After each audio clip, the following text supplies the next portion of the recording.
Hello and a very good morning. You're watching the Breakfast News on Rajya Sabha television with me, Frank Pereira. Here are this morning's breakfast headlines. Voting to be held amidst tight security in 56 seats in West Bengal in Phase 2 of elections on Sunday. Fates of 383 candidates to be decided. EC issues instructions to keep controversial TMC leader Anubrata Mondal under Central Police Force surveillance. Tension continues in Kashmir as another youth dies in firing by security forces in Kupwara. Clashes after protests to mark fourth day of death of 3 people in army firing in Handwara.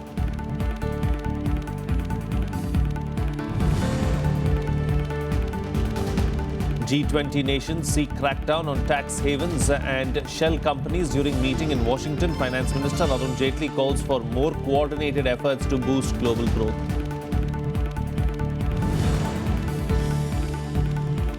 Another strong quake jolts Japan, 7 killed and hundreds injured as 7.3 magnitude quake jolts southern part of the nation.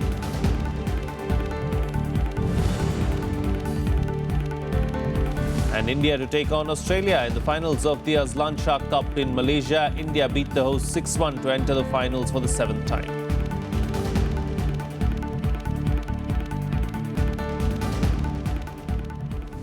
Well, let's begin the bulletin with some news from the poll-bound states.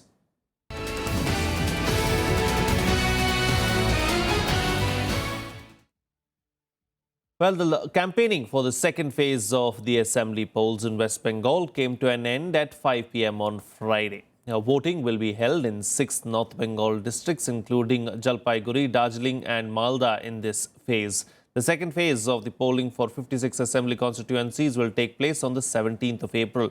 The first phase of the 6-phase elections in the state was held in 2 parts on April 4th and April 11th.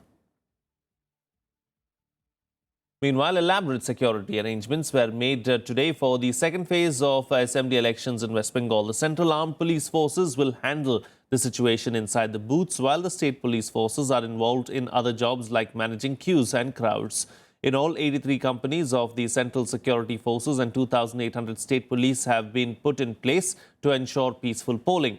In all, 383 candidates are fighting for 56 constituencies going to polls in the second phase of West Bengal Assembly elections on April 17th. Area domination कर रहे हैं, जो route chart है उसके हिसाब से पूरे इलाके में जो फोर्सेस हैं वो विजिट कर रही हैं, पोलिंग बूथ्स और उसके सराउंडिंग विलेजेस में लोगों में कॉन्फिडेंस पैदा कर रहे हैं कि हम हैं और हम इंश्योर करेंगे फ्री और fair and peaceful polling. All booths single double triple quadruple সবাই বুথের মধ্যে সিএপিএফ রয়েছে. Well, here's a roundup of the other election related news in our segment Election Wrap. Well, the Election Commission has barred political parties and candidates in West Bengal from giving any print media advertisements for the second phase of the assembly polls without pre-certification. It says such ads in the last stage of elections violate the election and vitiate the elections, I beg your pardon, and the affected candidates and parties will not have opportunity of providing such clarification and rebuttal in such cases. The polling for the second phase of the assembly elections in the state will be held on the 17th of April, which is tomorrow. The BJP has decided to go it alone in the Puducherry assembly polls. The decision comes after the ruling AINRC, which had fought the Lok Sabha polls in 2014 in alliance with the BJP, continues to maintain silence on its poll strategy. BJP on Friday released its first list of names of candidates for 16 of the 30 constituencies. Despite sweltering heat conditions and a lull in campaigning against the backdrop of the Kollam temple tragedy, canvassing for the May 16th assembly polls in Kerala is slowly picking up momentum. Leaders of political parties have been crisscrossing the state seeking votes. Chief Minister Roman Chandi has scheduled campaign programs which include addressing poll meetings in Ernakulam and Palakkad today. He will be campaigning in his home constituency Puttupalli in Alappuzha on Sunday. Meanwhile, 93-year-old CPIM veteran and star campaigner for the party-headed LDF VS Achyutanandan will tour the northern district till the end of this month.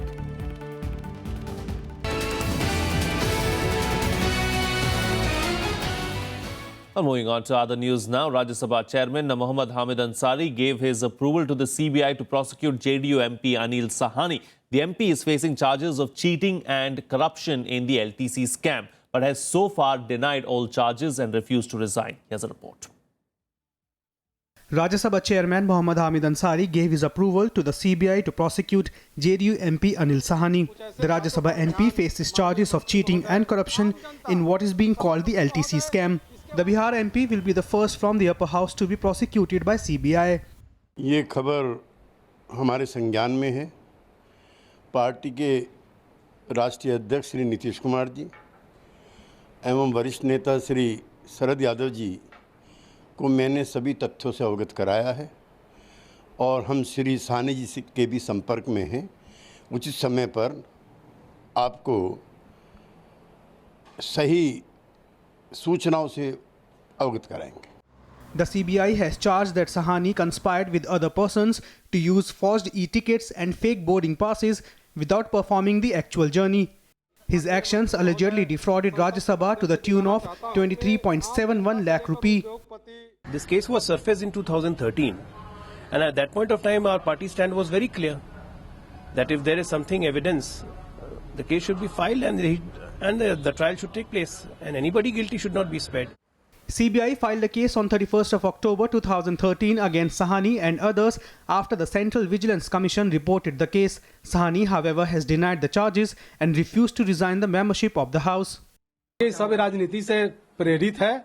जो राजनीति से द्वेष रखने वाले लोग हैं, उसको सबके सामने सीबीआई को उसका जांच करना चाहिए कि आखिर किस कारण से इनके खाता में एक पैसा भी नहीं गया है और किस कारण से मेरे पास में भेजा गया। तो कहीं न कहीं सीबीआई को भी दिग्भ्रमित करने का काम किया गया है। कानून अपना काम करेगा और लेकिन इससे निश्चित रूप से कि जेडीयू जैसे जो दल है, हालांकि नीतीश कुमार जी से कोई आप नैतिकता की अपेक्षा कर नहीं सकते क्योंकि वो स्वयं एक चारा घोटाले के जो आरोपी हैं उनके साथ गठबंधन बनाकर साबुद्दीन जैसे अपराधियों के साथ मिलकर आज वो बिहार के सत्ता में हैं। Sahani claimed that twice he drew attention of the authorities in 2013 about false bills submitted in his name by racketeers against LTC. The second-term Rajya Sabha member called it a conspiracy against him, claiming that he was a whistleblower and was unfairly targeted. All MPs get 34 air tickets in a year for themselves, their family members and associates for domestic travel to their constituencies. Bureau Report, Rajya Sabha TV. Meanwhile, Kashmir continued to be on the boil after one more youth was killed in firing by security forces in Kupwara district to disperse the stone-pelting mob. Police said that 4 persons were also injured in the firing, which started after a mob started pelting stones on an army camp. Protests rocked many places in Kupwara and its adjoining areas on Friday to mark the 4th day of the death of 3 persons who were killed in firing by security forces in Handwara on Tuesday. The death toll has now risen to 5 in the unrest that began following allegations of molestation of a girl in Handwara. The situation in the North Kashmir district has worsened following fresh casualties. Separatist groups including Hardline Hurriyat Conference have called for a shutdown in the valley today. Violent protests in many places in Kupwara and Handwara today, where the mobs attacked the security force establishment and the police deployed on the ground. A large number of policemen have got injured in the various incidents. Despite severe provocation, the forces deployed on the ground exercised maximum restraint. However, in one incident in Natnusa, where the mob tried to enter an army location, the forces had to resort to firing, in which one person has lost his life. Meanwhile, in an apparent U-turn, Pakistan is now expressing willingness to resume talks with India, but the central government has indicated that dialogue will resume only after Pakistan takes concrete action on those behind the Pathankot airbase attacks. Meanwhile, India has also objected to the use of the secret veto to protect terrorists from UN sanctions, an action that China has repeatedly taken, most recently to shield the Pathankot attackers. More flip-flops from Pakistan over the dialogue process with India. Pakistan's Foreign Office now says the door for talks still is open. The comments come a week after Pakistan High Commissioner Abdul Basit said the comprehensive bilateral dialogue process was suspended. Pakistani Foreign Office spokesperson Nafees Zakaria said, and I quote him, "We need to look ahead and not think in terms of foreclosing any options. Both sides are in contact with each other. Once the modalities are worked out, secretary-level talks would take place." It is Pakistan which has created confusion. The Pakistan ambassador in India making such a statement a few days back created confusion. Actually, India and Pakistan should engage themselves in a meaningful dialogue and try to sort out all the problems bilaterally. Pakistan अब भरोसे लायक नहीं रहा। जिस तरह से पठानकोट की जांच के बाद उसने पलटी मारी, वो अविश्वसनीय साथी है। Last December, the two nations agreed to restart the peace dialogue, calling it the Comprehensive Bilateral Dialogue. However, Foreign Secretary-level talks between the two countries were derailed after the terror attack on the Pathankot Air Force Base, in which 7 security personnel were killed. Pakistan-based Jaish-e-Mohammed claimed responsibility for the attack, in which 6 attackers were also killed. India sent evidence to Pakistan and also hosted its joint investigation team in Pathankot. The joint investigation team loud and clear while in India makes a statement that there is clinching evidence being provided by India which convinces them beyond a doubt of the involvement of Pakistan. The Pakistan media said that there has been no cooperation and the entire thing was stage managed, etc., based on which the Pakistan High Commissioner India Wasit, on his own volition, without perhaps the clearance from the establishment of Pakistan, but maybe on the direction of the Pakistan Army, stated that talks have been suspended. Made him look ridiculous and foolish. Meanwhile, India slammed the use of hidden veto that allowed China to block its bid at the United Nations to ban Pathankot mastermind JEM chief Masood Azhar. Demanding accountability, India said the world body's general members were never informed the reason for not acceding to requests for sanctioning terrorists. During a debate at the UNSC on Thursday, India's permanent representative to the UN ambassador Syed Akbaruddin said, and I quote him, "The procedure of unanimity and anonymity of the Al-Qaeda, Taliban and ISIS sanctions committees need to be revisited. The procedures of unanimity and anonymity lack in a result of accountability," quote unquote. After the Pathankot attack, India wrote to the United Nations to list JEM chief under the UN Sanctions Committee. China used its veto to request the UN committee to keep it on hold. Bureau Report, Rajya Sabha TV. Well, it's time for a short break on the program right now, but news and updates will continue on the other side. Stay tuned. We'll be right back.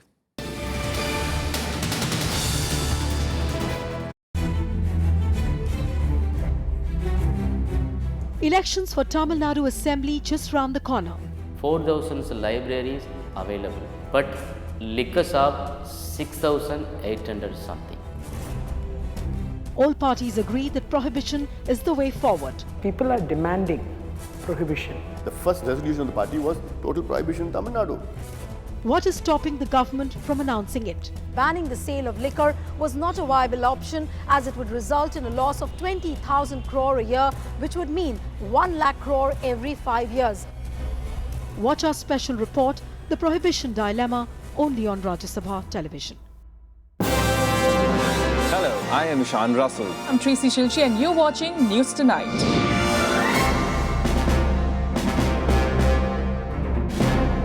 Together with the team of our dedicated professionals from across various fields. This is Shyam Sundar, Vishal Dahiya, Akhilesh Suman, Frank Pereira from Beijing, China. Kriti Mishra for Rajya Sabha Television.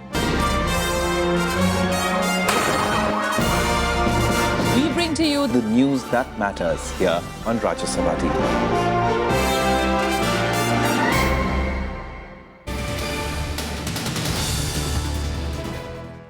Welcome back. You're watching Rajya Sabha Television. Well, the negotiations over the purchase of 36 Rafale fighter jets have entered the final stages. India and France have managed to narrow down their differences over the pricing. PTI is quoting government sources as saying that the deal has not been concluded yet, but it is in final stages. The development came nearly 4 months after Prime Minister Narendra Modi and French President François Hollande signed a memorandum of agreement to purchase 36 Rafale combat jets. The Indian side has been negotiating hard to bring down the price of the Rafale deal. Sources said that the price for 36 Rafales as per the UPA tender, keeping the cost escalation and dollar rate in mind, comes to a little over 65,000 crore rupees. The effort by the current government is to bring down the prices to less than 59,000 crore rupees. The expectation is that the final deal will be clinched by May end. Well, over to the national capital, where the second phase of the odd-even formula kick-started on Friday to combat spiralling air pollution. Chief Minister Arvind Kejriwal also appealed to people to join hands to make the initiative a success. Here's a report. Car traffic on Friday registered a huge drop in Delhi as the city once again rolled out its odd-even traffic formula. The fortnight-long scheme aims at battling pollution in the national capital, but is creating trouble for other states. जानकारी आज सुबह मिली हमें TV में। हम जहां hotel में रुके वहां पर टीवी पे आज आ रहा था कुछ 15 अप्रैल है, तो आज कुछ छुट्टी का भी दिन है ना। हाँ, लेकिन हमें तो यार जाना है, कहाँ जाएंगे? मतलब पूरे दिल्ली में कहीं नहीं निकल सकते, ऐसा है क्या होता है? हमें कुछ थोड़ा पता है यार। Inconvenience, but we can always use the public transport to a large extent. Metro is fine. So metro covers most of the requirement, even if it is not a last mile connectivity could be a little bit of a problem, but still I welcome that. The Aam Aadmi Party government has deployed 2,000 traffic personnel, 580 enforcement officials and over 5,000 civil defence volunteers on the roads for 15 days. Delhi Chief Minister Arvind Kejriwal also appealed to Delhiites to join hands to make the scheme a success. इस बार मुख्य तौर पर जो challenge है वो ये है कि मौसम बदल चुका है, गर्मी का मौसम है, लोगों को चौराहों पर सिविल डिफेंस को ड्यूटी करने का चैलेंज है, स्कूल सारे खुले हुए हैं, बच्चों का चैलेंज है, बट हमें भरोसा है दिल्ली वालों पर, सब मिलकर के एक दूसरे का सहयोग करेंगे, कारपूल करेंगे और इसका समाधान निकालेंगे। People violating the rule will be fined 2,000 rupee. Also, a 20-member special task force will look into matters reported by mobile teams. Experts will monitor its effect on gaseous pollutants like ozone this time. Friday, being a public holiday, did not see much rush on public transport facilities like the Delhi Metro and DTC buses. But the real test will be on Monday, when office goers and school children step out. The scheme applies from 8 a.m. to 8 p.m. and will not be implemented on Sundays. With inputs from Anu Diwan, Bureau Report, Rajya Sabha TV. Meanwhile, after several increases in petrol and diesel prices, their rates were slashed with effect from Friday midnight. Petrol price was cut by 0.75 rupees per litre and diesel by 1.3 rupees per litre, reversing the two-month trend of rising rates. Petrol will now cost 61.13 rupees in Delhi, while a litre of diesel will cost 48 rupees in the capital. The reduction comes on the back of two straight increases in petrol prices, which is 3.07 a litre on March 17th and 2.19 per litre on April 4th. Diesel prices also saw four straight hikes before the cut. Its price was last hiked on April 4th by 0.98 rupees a litre, and three previous increases totaled 3.65 rupees per litre. In other news now, the government has suspended Vijay Mallya's passport. Apart from that, the Enforcement Directorate that is probing the money laundering charges against him has moved a special court in Mumbai seeking a non-bailable warrant against him. The NBW is in connection with a 900 crore rupees IDBI loan fraud case. The passport of Mallya, who is an MP and has been in Britain for over a month, has refused to appear before the ED, was suspended by the External Affairs Ministry on the recommendation of the agency. Mallya, who had refused to appear before the ED on 3 occasions when summoned between March 10th and April 2nd, had left the country on March 2nd, the day the consortium of 13 banks that had lent him money had closed in on him by moving the Debt Recovery Tribunal. The consortium also later rejected his offer of paying an initial installment of 4,000 crore rupees and settling the rest of the amount later. Failing to respond to the ED summons, Mallya had repeatedly sought fresh dates, but the agency declined any further relief. There is a proceeding that the government has instituted based on the Enforcement Directorate's recommendation. His passport seems to have been suspended because he didn't appear before the Enforcement Directorate. And they have also given him a show cause notice, that's what I gather, asking him to show cause why his passport should not be revoked. They've given him a week's time to respond. We must see what he's going to do with it. जहाँ तक विजय माल्या का सवाल है, उसके बारे में बिल्कुल right direction में सरकार जा रही है और किसी भी तरह से किसी भी रूप में उनको जो है वो दूसरा कटरोची नहीं बनने दिया जाएगा, जिस तरह से कांग्रेस ने किया था. Bolting the stable after the horse has fled. First of all, you make the horse flee, and after that suspend his passport. It's a funny government that earlier, when Lalit Modi's passport was suspended, you were facilitating his travel with documents. So therefore, this is just a cover-up. It's a smokescreen. It's time for another quick breather on the program right now, but news and updates will continue on the other side. Stay tuned. We'll be right back.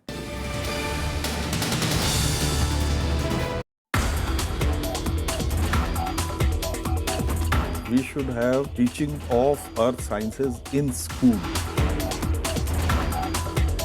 Our aim should be that the youngsters should not only think about physics, chemistry, maths, biology, but also geology. I can survive without wearing a gold, but I cannot survive if I don't take water even for one day. Watch Eureka only on Rajya Sabha TV.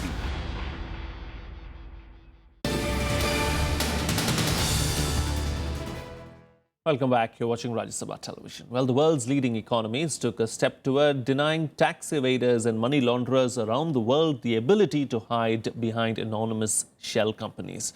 Acting in the wake of the Panama Papers scandal, finance chiefs of the Group of 20 Powers meeting in Washington supported proposals requiring authorities to share the identities of the real owners of shell companies. They also backed creating a blacklist of international tax havens which do not cooperate with the information sharing programs. The move would also be vital to prevent misuse of these entities and arrangements for corruption, tax evasion, terror financing and money laundering. Financial leaders from the Group of 20 nations also said that they were heartened by a recent recovery in financial markets, but warned that global growth was modest and uneven and threatened by weakness in commodities-based economies.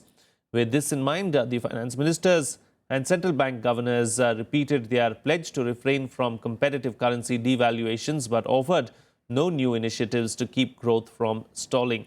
The G20 nations also maintained their previous pledges to consult closely on exchange rates. The G20 gathering came amid growing pressure on richer nations to boost infrastructure spending, deregulate industries and spur employment.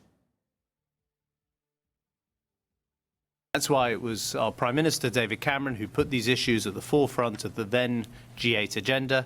That's why it's been European finance ministers gathered here today who, working with bodies like the OECD and the IMF, who've ensured that the fight against tax evasion and unfair tax practices are at the top of the G20's work. 欢迎一些 G20 成员近期采取政策措施，来促进增长和稳定市场，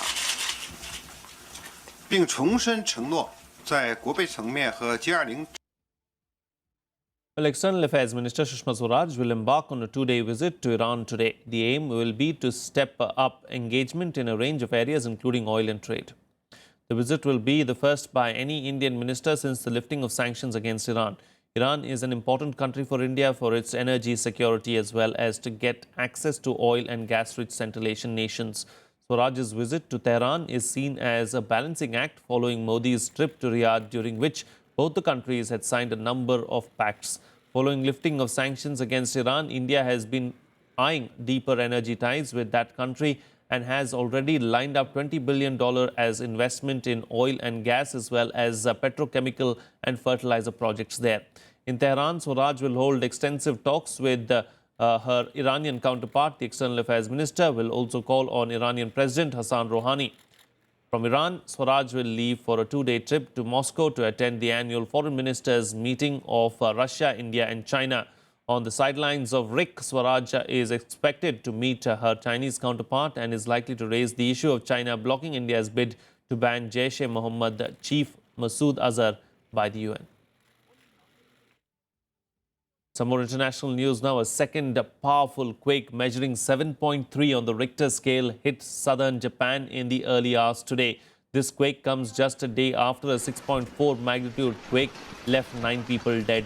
The quake hit the southern Japanese city of Kumamoto, and at least 7 people are reported dead and hundreds injured. A village was evacuated after a dam collapse following the quake. A tsunami warning was issued but later lifted. Japan's nuclear authority said that the Sendai nuclear plant was not damaged. The quake was originally assessed as a magnitude 7.1 quake but revised upwards to 7.3 later. Japanese Prime Minister Shinzo Abe has ordered to mobilize more troops to quake-hit southern Japan. 自衛隊をはじめ対応に当たる実動部隊を大幅に増強し、住民の安全確保を最優先に、被災者の救命救助、避難誘導、医療行為の提供などの災害応急対策に政府の総力を結集し取り組むこと。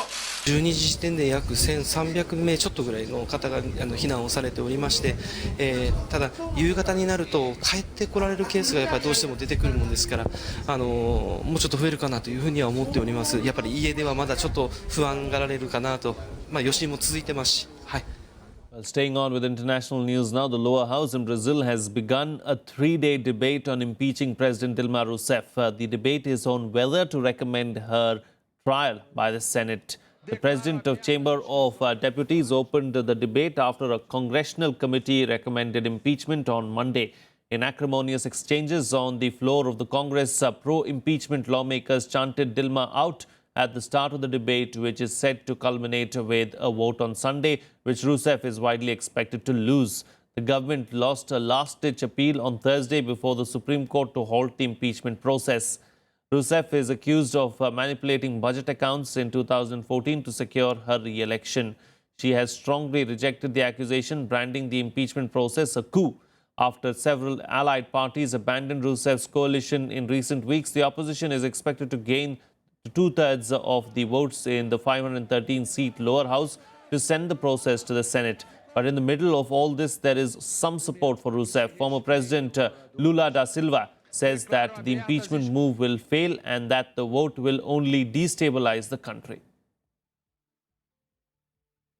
Declaro abertas inscrições individuais para discussão do parecer da Comissão Especial destinada a dar parecer sobre a denúncia contra a senhora Presidente da República por crimes de responsabilidade. As inscrições estão feitas em dois lados, favoráveis e contrários ao parecer. Quem trai compromisso selado nas urnas não vai sustentar acordos feitos nas sombras. Eu estou convencido de que o golpe do impeachment não passará.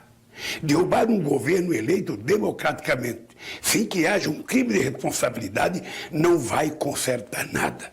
Só vai agravar a crise.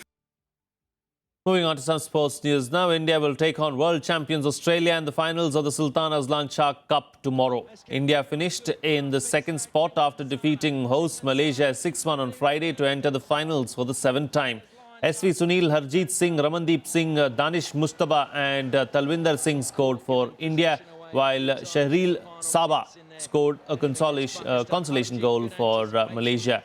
Australia had thrashed India 5-1 in the league match, has finished the league phase with an all-win record.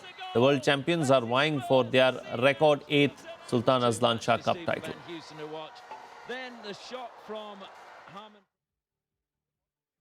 In some more sports news now, Bengaluru has been chosen to host the IPL final after the league officials met on Friday to discuss the alternate venues for the matches shifted out of drought-hit Maharashtra. In the meeting between IPL chairman Rajiv Shukla and representatives of the rising Pune Super Giants and Mumbai Indians, it was decided to allot IPL's final and the first qualifier to Bengaluru.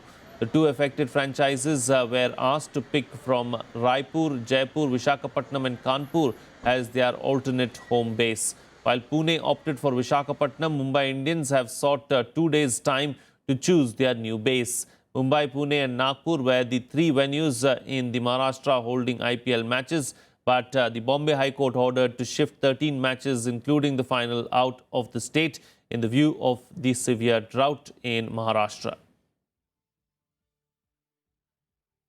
The playoff matches will be shifted out of Maharashtra. So earlier those matches were scheduled in Pune and Mumbai.